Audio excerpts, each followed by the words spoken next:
Welcome to Emotional Sobriety, the next step in recovery, with Dr. Alan Berger and Tom Rutledge.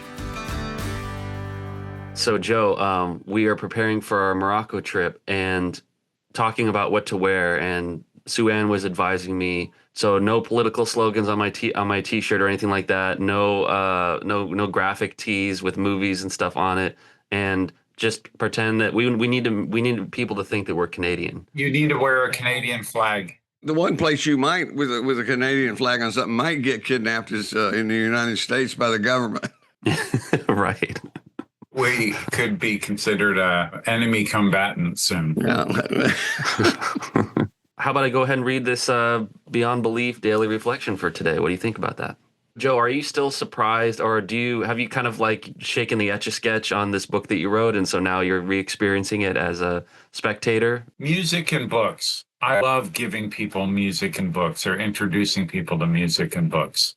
Always have, always will, right? So I'm a reader before I'm a writer. I'm an absolute fan, but I'll get an email or a text from someone, and their experience was, I just wrote this morning.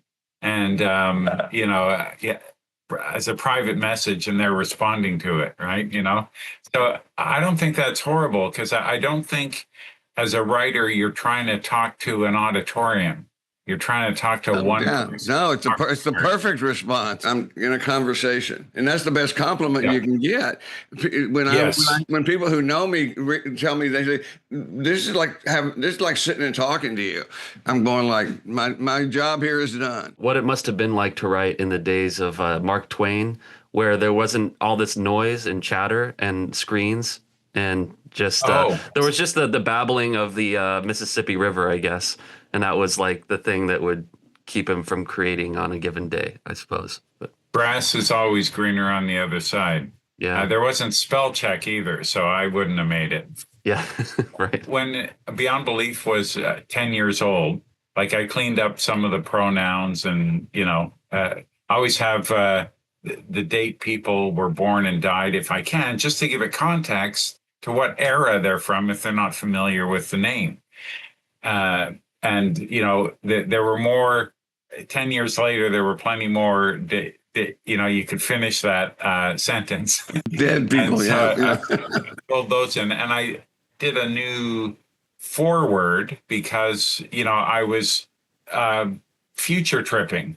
And now with sort of 10 years experience of feedback from people, I could talk about, what impact and what's changed and so on and so forth. And I made a hard copy because people asked for it. Like when you're writing a book for the first time and you know the numbers, half of books sell less than 200 copies. You don't go and print a bunch of hardcover. But now that it's 10 years in, if people want to thump it, they can do that now. Yeah. You can't thump a paperback. That's the thing. That's right. Joe, when you're talking about like listing the years that, a contributor lived or died or whatever.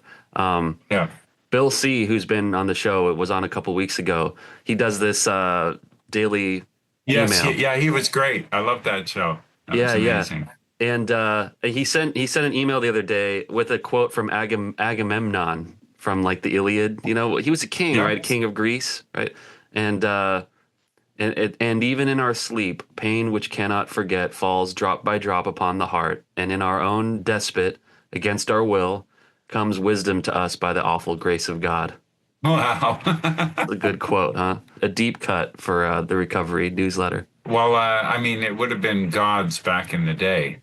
Right, gods, yeah, but I don't know. So that's an adjustment that whatever the translator made for away from those pagans. Books are just a beautiful thing. Songs are just a beautiful thing. I'm doing a workshop on the weekend. It'll be a small collection of maybe 40 people.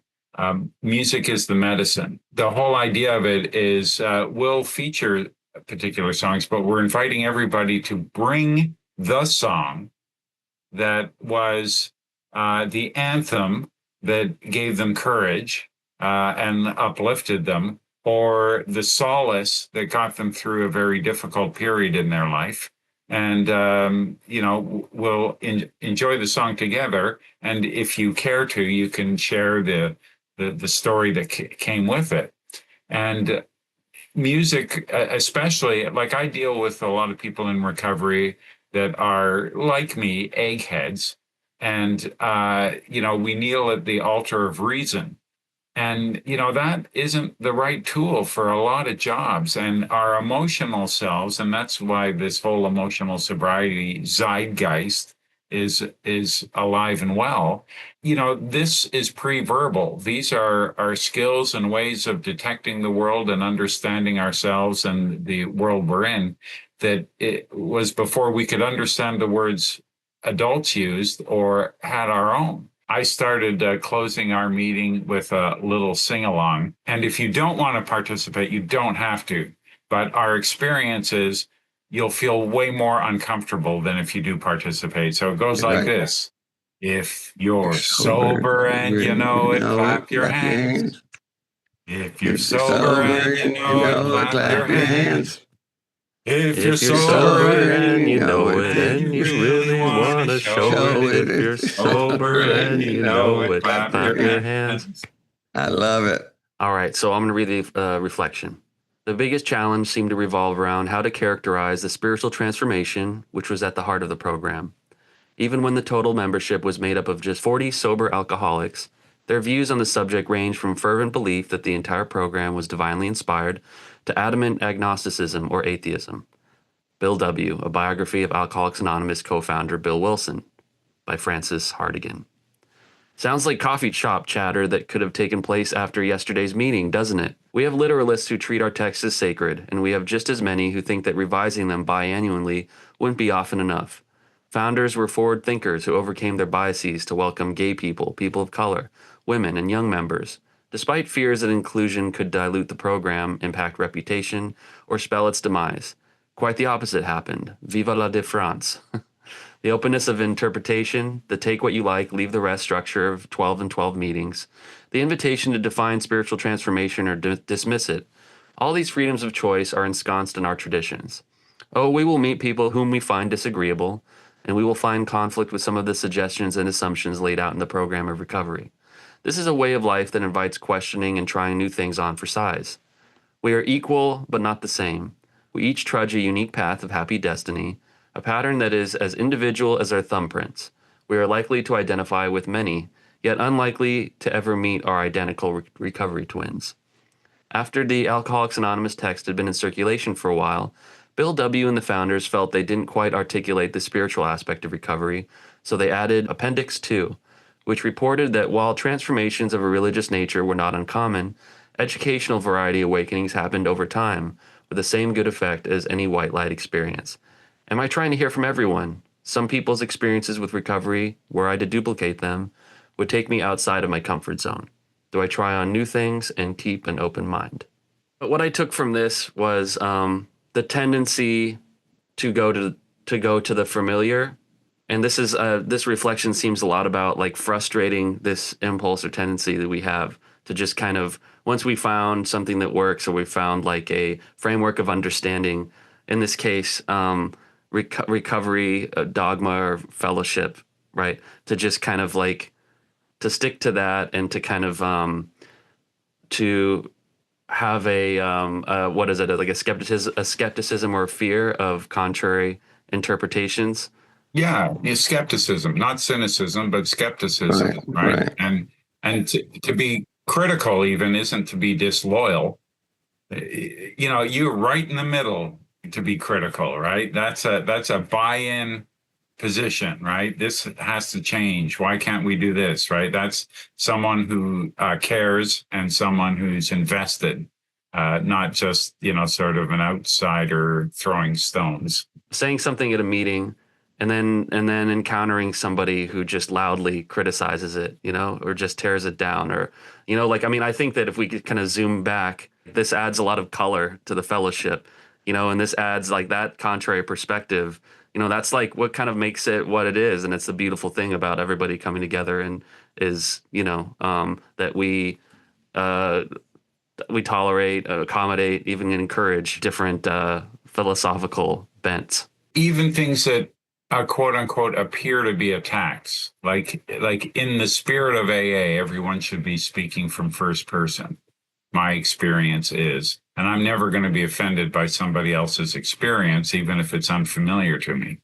But if they start pointing their finger with you need to this, and if you wanted this, then you have to that. I mean, my walls are up, and even the we, the sort of authorial we that is commonly used. Buddy, don't include me in your we, right? Back off, right? And when people are criticizing, they're really it speaks more to who they are, not who I am, right? Like they might be right, so I'm going to listen, right? And at least part of what they're saying is probably right. They're not unintelligent people, so Right. Well, that's skepticism, not cynicism. That's the idea. Or one of the little nutshells I have is I respect your opinion. I trust my judgment. It's like it's like, because so often defensively we block everything out and we do keep it from coming in. It's like there's an author that I like a lot. Her name's Sonia Choquette, and she's really kind of far out there in a lot of the things that she does with mainstream stuff. And so, but she has this wonderful way of responding when people give those criticisms, and she just simply says, "It works for me." Yeah. And there's nothing. I mean, if you let your defenses down and just say that, there's nothing anybody can say. When somebody says AA doesn't work, and I say I'm sober through AA. I'm not criticizing them. I'm just telling them I'm the exception to the rule. Okay, so we did an episode of Emotional Sobriety podcast about immigration and ICE, or we were talking about like Trump, and we got some pushback in the group, the Facebook group, and I hadn't felt like a sense of threat for a little while making this show, because the reception we were getting was fairly positive, and I felt like we were all kind of, we were mostly we weren't really dipping our toe into the controversial. But then when we did, a lot of people who were just like, well, is this what emotional sobriety is? Is this what the podcast should be? Is this is this what you guys should be saying? Is it a liberal woke movement? Right, yeah, and like I think that it was good to encounter that, because it really kind of it woke me up, and it got me to really look at like what we were, what our mission statement was, and even if it wasn't agreeing with the criticism, and you said sorry, right? That's the whole recovery to the extent, experience. It was appropriate, yeah. It's an individual thing. It's not something we're doing. Everybody get a partner and do emotional sobriety. It's like it's a way of living our lives, and so one of the things would be everybody speaks respectfully and kindly their truth, and that includes somebody looking at me saying, I think you're full of shit here in some way, and I go, I gotcha. Here's the thing that got on my skin is that you're not helping people by putting this out there, disseminating this opinion, which is controversial, that like you are alienating those which would otherwise be helped by in the way that the podcast has. But what you noticed about you is that you attach to it. It's like, see, I mean, that's the thing. I was talking to somebody yesterday about a client I have who's very controlling, and the feedback I got from my friend was you are aware that you're trying to control the controlling woman, right? And I was going like, shit. It's like, that's one. I mean, I learned that originally through AA. It's a principle of wisdom throughout everything, but it is. You always start from the inside. You go check how am I doing this? What am I doing? It's like, what am I taking personally? Well, you were taking personally the fact that the person didn't think you were helping people. It's like, that and also the concern that I might not be helping people. Well, that's a different matter. That's between you and that kind of thing. But the idea of that's a reputation thing, where it's like, I'm afraid I'm going to be seen as not helping other people. Sure. This goes beyond outside issues. Yeah. Like if you were having a discussion about the plain language big book being better than the original text, you're going to alienate people. Like in, anywhere where you sort of get like behind the curtain where, people, get together to sort of organize, small o organize, right? That you'll find that on any issue, people line up pretty quickly on one side or the other of the issue. And the people in terms of AA stewardship that I have the most respect for can get up to the microphone and introduce a new issue that's going on and describe both cases. Well, here's one concern, and they talk about it, and I go, yeah, anyone who doesn't think that is stupid. And then they explain the other side of it and go, yeah, anyone who doesn't believe that is stupid. Right. And not only are they able to articulate with kindness and respect, both sides of the issue. I don't even know. I know they feel strongly about it too, but they haven't shared their particular position on it. And in that their role, that's appropriate. When it comes time to vote, of course, it's not. It's we all have to vote our conscience, right? And that's an important thing to teach each other in AA too. But again, my point is, it's not about outside issues. It's about the human nature that we don't transcend in recovery. We just deal with in a better way, hopefully, than when we got drunk at people. Right. And busted a beer bottle and put it to their throat. Well, your example of the person describing each side, and you on the other side saying, anybody who doesn't believe that's not stupid. What it demonstrates is to any it doesn't matter what you believe as in content. It's like when we close our minds, we're stupid. Yeah. Just I'm describing stupid as not the individual, but as the decision, the judgment. It's like, or lack of judgment. It's like because that's one of the things that really gets on my last nerve is when I'm talking to somebody, maybe we even agree about things in content, and it's like but it's like it becomes so apparent that they're as closed-minded as anybody, and then I have to deal with the fact. Here we go, Patrick. I'm pretty judgmental of judgmental people. So what do you do fucking with that? It's like, I wrote a line one time that said all judgmental people should be shot. Just left it there for people. What are you going to do with that? It's like. Well, I'm seizing on this part of the quote, the Bill W. quote, where it's like, if the challenge is how to characterize the spiritual transformation, then the solution is to not characterize it. Right. Yeah. Well, exactly, because it's an abstract idea, and it's not a universal experience. But he did improve upon that, because he was constantly seeking himself. And we referred to in the daily reflection, Appendix 2. So, the book is written with dozens of cases and years of experience, 3 or 4. And then several years later, when there are thousands of cases, and more years of experience, they came to understand that this transformation, spiritual hasn't gone out of favor, but for plenty of people, it's more of a educational process. It's gradual. It's not a white light experience. It's 2 steps forward, 1 step back, and that most at that point they said that most people call this power greater than themselves an internal resource.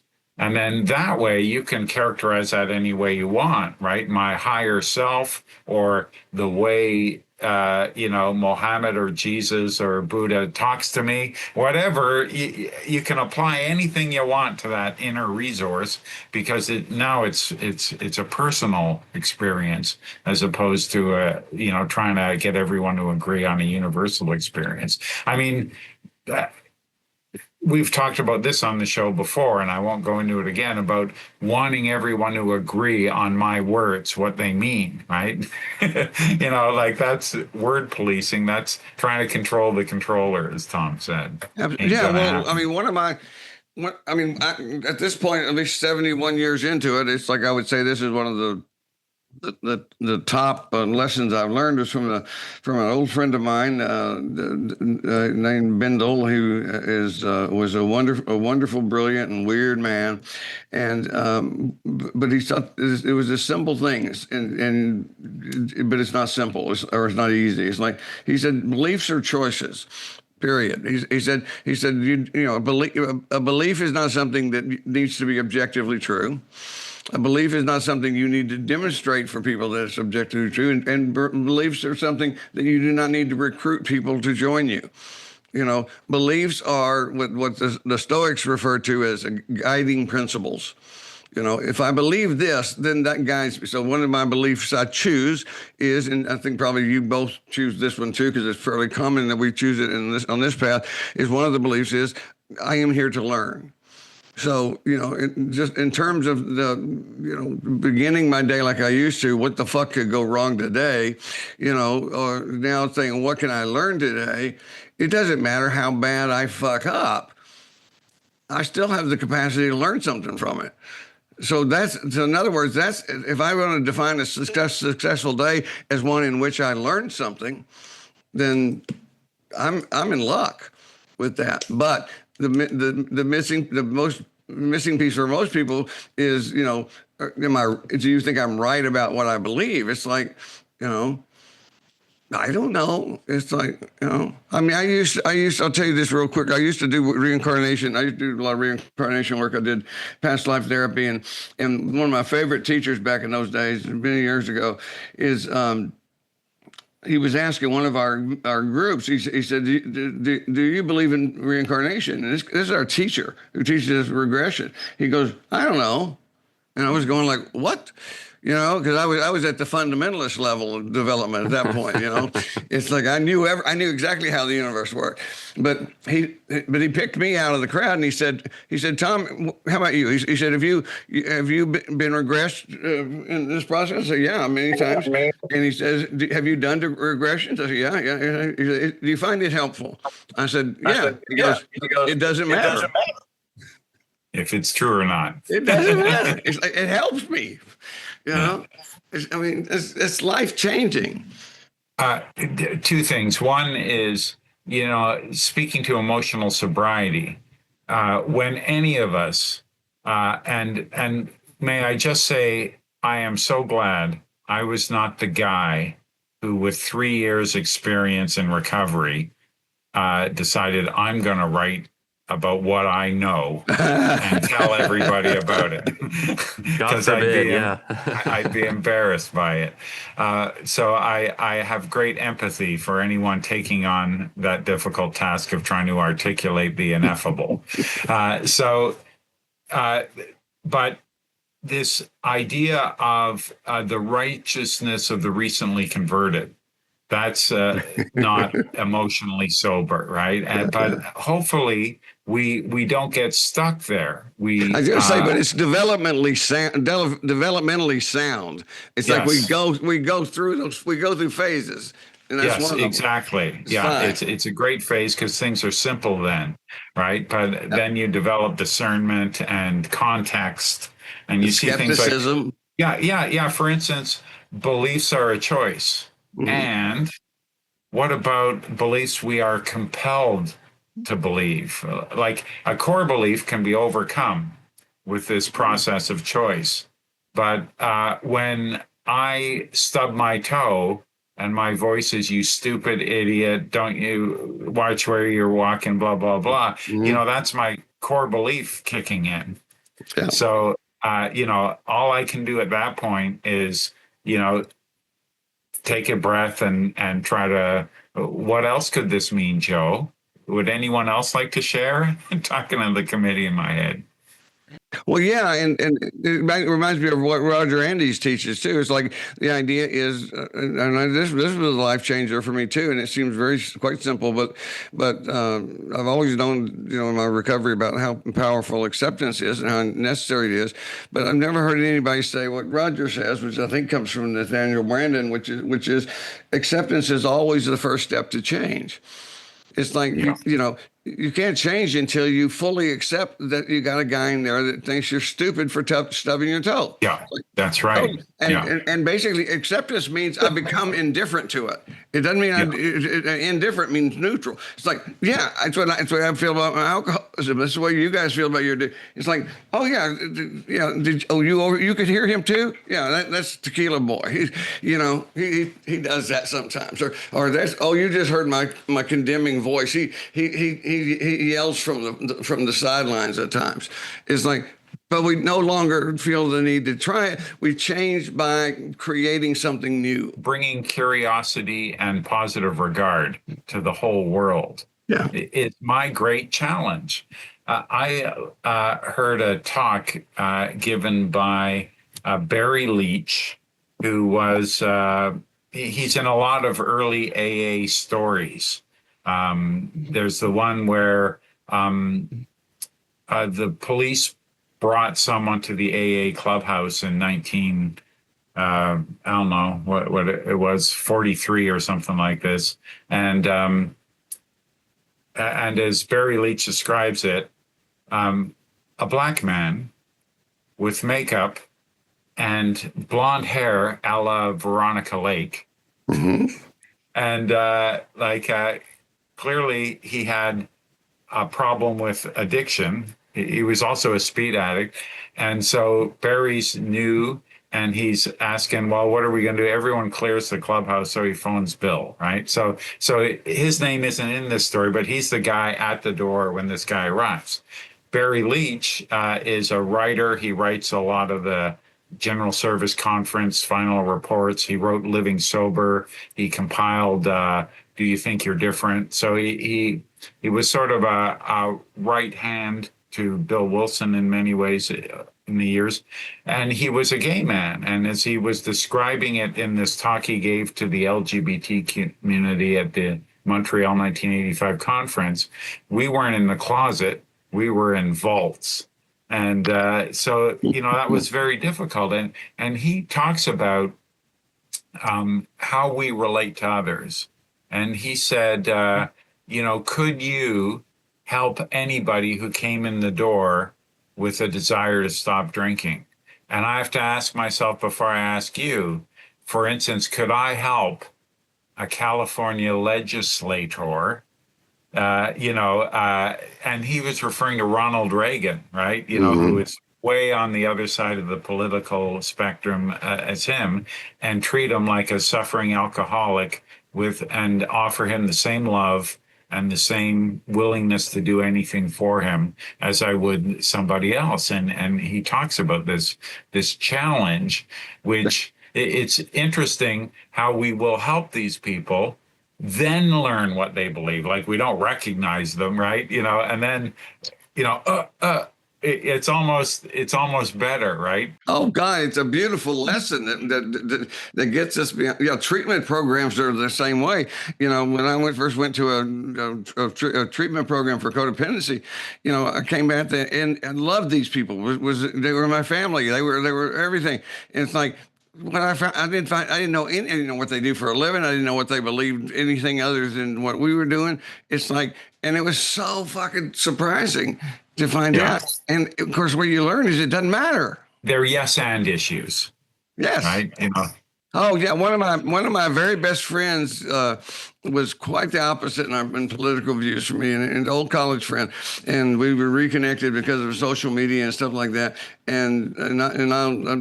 hesitate to say this only because he's not alive, so he can't speak back for himself. He was a complete idiot when it came, in my opinion. But I thought, oh my God, some of the things he said was just ridiculous. And of course, conversely, he thought the same of me.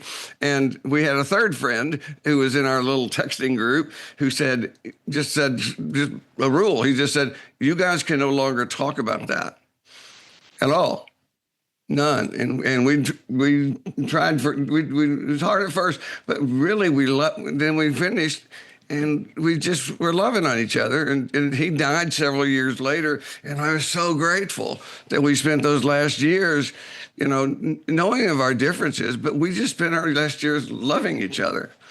Yeah. That's beyond that. And everybody is a person in there. Yeah. Somewhere. Yeah. And one of our sort of principles, our collective principles, is to take what we've learned and the values that we've discovered or rediscovered and take them out in the world and unabashedly express them. So there's that's the discernment, a time and a place for everything, right? Like in the meeting, let's focus on recovery, but let's not be, let's participate. Let's be civically engaged. Let's, sort of bring what we have and what we've learned and speak our truth unabashedly.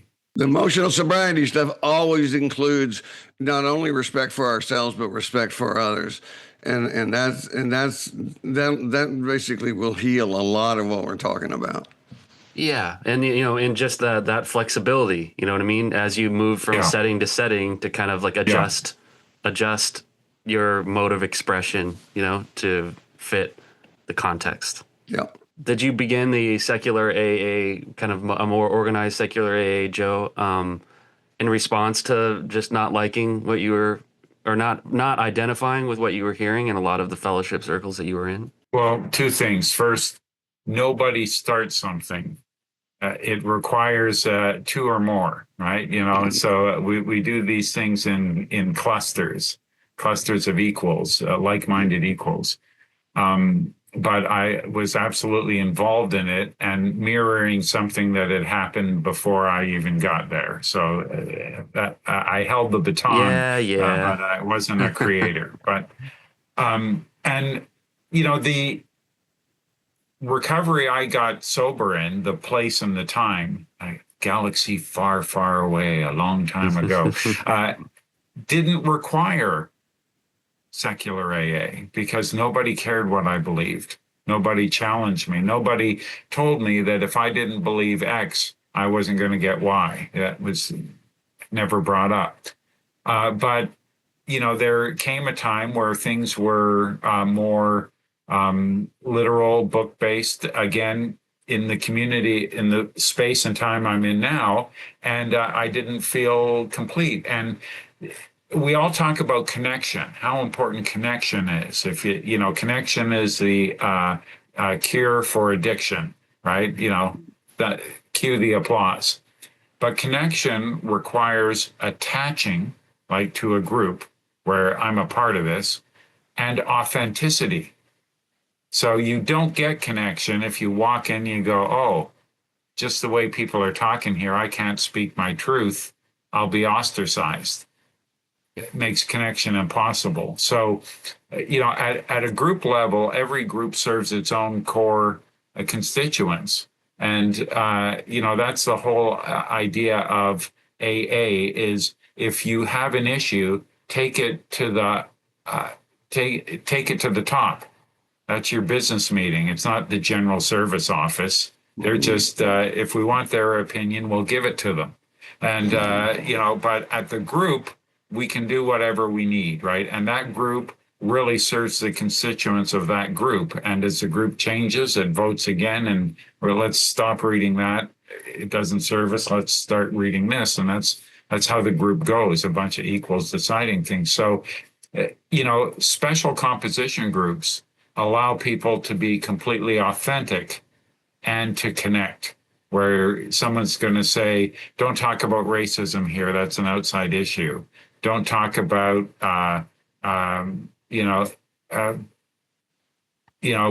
here, that's an outside issue. Whatever the group wants, it can do that, right? But if that's not, there came a time where I could see not only was I feeling like an outsider in my hometown, but I could see other people were too. And it was habitual for me at that point to, help the still suffering, whether they've been sober for 20 years or and many in AA are apostates. They bought in hook, line, and sinker, and then they started questioning, right? And that could be 10 months later or 10 years later or 20 years later.